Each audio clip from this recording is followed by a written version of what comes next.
Hello everyone, how are you? Today's breaking news. Sir Keir Starmer has declared that plans to put a peacekeeping force in Ukraine have now entered an operational phase, as Britain prepares to host military chiefs from a group of Western countries ready to support a ceasefire, sending the strongest signal yet that the coalition of the willing is pressing ahead with the pledge to back a ceasefire deal with troops on the ground. The PM said allies would be prepared to help secure Ukraine on the land, at sea, and in the sky. "We won't sit back and wait for Putin to act," the Prime Minister warned, vowing to keep pushing forward with a plan for peace. Speaking from Downing Street, Sir Keir said military chiefs from across the world will meet on Thursday and put in place strong and robust plans to swing in behind a peace deal and guarantee Ukraine's future security.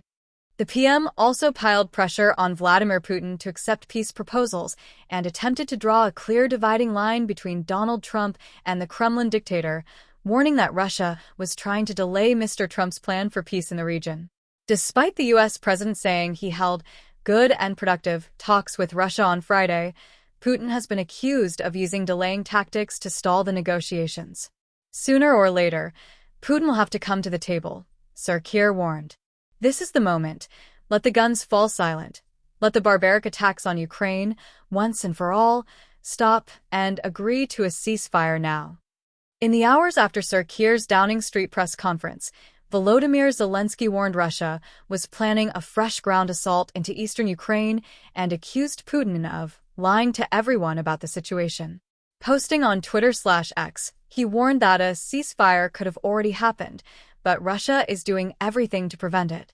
"I would like all partners to understand exactly what Putin is planning, what he is preparing for, and what he will be ignoring," he said. Sir Keir also said new commitments had been made on tightening sanctions on Russia, warning that Russia's appetite for conflict and chaos undermines our security back here at home. His address came after a virtual meeting with 29 other world leaders, including Mr. Zelensky and Emmanuel Macron. His address came after a virtual meeting with 26 other world leaders, including Mr. Zelensky and Emmanuel Macron. Mark Rutte, the NATO Secretary General, and Ursula von der Leyen, the European Commission President, also took part in the call. "The group that met this morning is a bigger group than we had 2 weeks ago. There is a stronger collective resolve and new commitments were put on the table this morning, both in relation to the coalition of the willing in terms of defending the deal, also in relation to the wider point, which is the collective defense and security of Europe," said Sir Keir. "So, more commitments on the table this morning and an agreement that we now move to the operational phase, which is why the talks on Thursday, the military talks, will become the next focal point."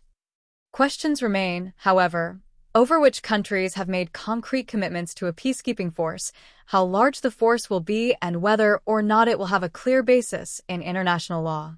Asked about what action a peacekeeping force could take, Sir Keir said this would be a subject of discussion between military chiefs on Thursday.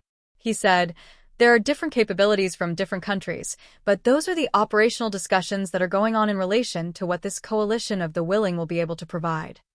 Among the other participants at Saturday's meeting were Italian Prime Minister Giorgia Meloni, who had been reportedly considering not joining the call due to skepticism about Anglo-French peacekeeping proposals. As well as European nations, the leaders of Australia, Canada, and New Zealand joined the call, as did NATO Secretary General Mark Rutte.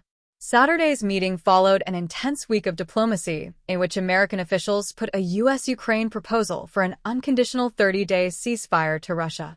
But the Kremlin has so far resisted the proposal, saying it would only agree to a ceasefire if Ukraine also agreed to abandon its aim of joining NATO and gave up some of its territory to Russia. Speaking from the Cabinet Room in Number 10 on Saturday, Sir Keir told world leaders they could not sit back and wait for a ceasefire in Ukraine, adding, "We have to keep pushing ahead, pushing forward and preparing for peace, and a peace that will be secure and that will last."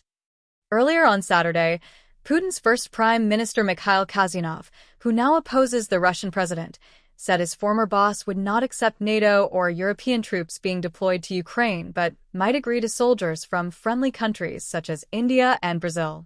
Following the meeting, Liberal Democrat leader Sir Ed Davey urged the Prime Minister to seize Russian assets and use them to fund more support for Ukraine, saying this was the only way to achieve a just and lasting peace. Asked about whether he had discussed seizing Russian assets with his counterparts, Sir Keir said it had been discussed, but added it was a complicated question. Meanwhile, both Russia and Ukraine launched drone attacks overnight, each reporting more than 100 enemy drones entering their respective airspace. No casualties have been reported, and both countries' defense ministries claim to have shot down around 130 enemy drones.